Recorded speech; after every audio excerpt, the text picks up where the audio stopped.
Addendum to last time, it was brought to my attention that I overlooked something, and that is this. Even though it should really have crushed the egg for comedic effect, this vault here is now completely sealed off, which means that we cannot get to the E-tank, but it also won't spawn any more birds. Problem with that is, it's the only one in this section. There are more of them before, but here it's more or less completely pointless. Too bad really, because this section could really have needed something to soften the blow. Thankfully we still have beaten this alternate reality. And I can also show off that by activating the second vault early, you can make those things not desync. So you can get through here without too much hassle. Because I kind of embarrassed myself against the boss last time, I'm going to do it again, because why not? It's kind of fun, really. Funny or fun, you decide. It can actually be kind of a hassle if you don't desync it with the first blow, because then you will get without fail trapped between him and the balls he shoots out, and you have to make a pretty toughly timed jump. This way, however, it's really easy. Stunning reveal just again for the beauty of it. You morons! So hello everybody, this is Simon with the 13th episode of Let's Play Mega Man 6. Off to fight the big bad again, yada yada yada. The last games didn't have particularly interesting Wily stages. This one? Most certainly interesting, I'll give it that. We'll see how I mean that very soon. For now, an actually good intro.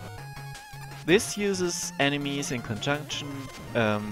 They work pretty well together because you've got a ground-based assault and one from the top. You can make sick jumps like this one.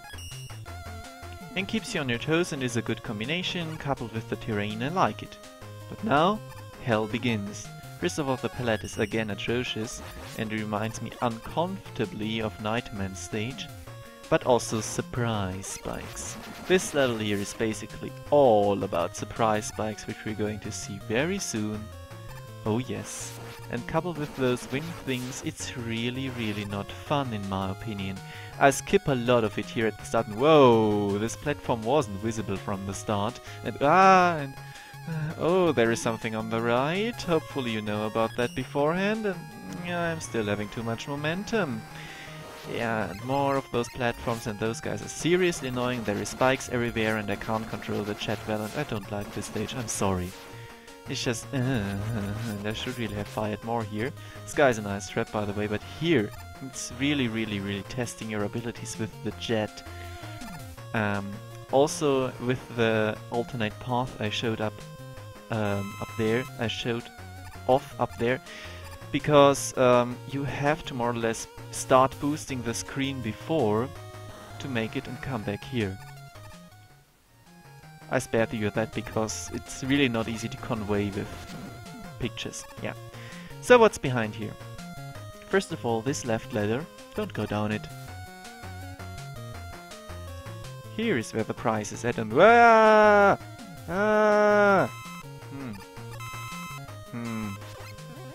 that is just annoying.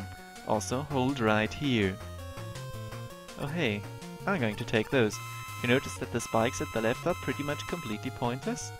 Even if you're coming from the top, if you just stay in the middle, there is nothing ever going to hurt you. Well, better than them being extremely deadly, but yeah. Anyway, the level is soon over, but not without its surprises. This guy here always catches me off guard. You pretty much have to stay on the left and then jump over, but you lack a real good weapon for taking him out long ranged, even though most of your weapons shoot from the front. And anyway, what the fuck is this guy doing here? Did I really like him so much? He's even too high up here, so his missiles will disappear off screen, not fun.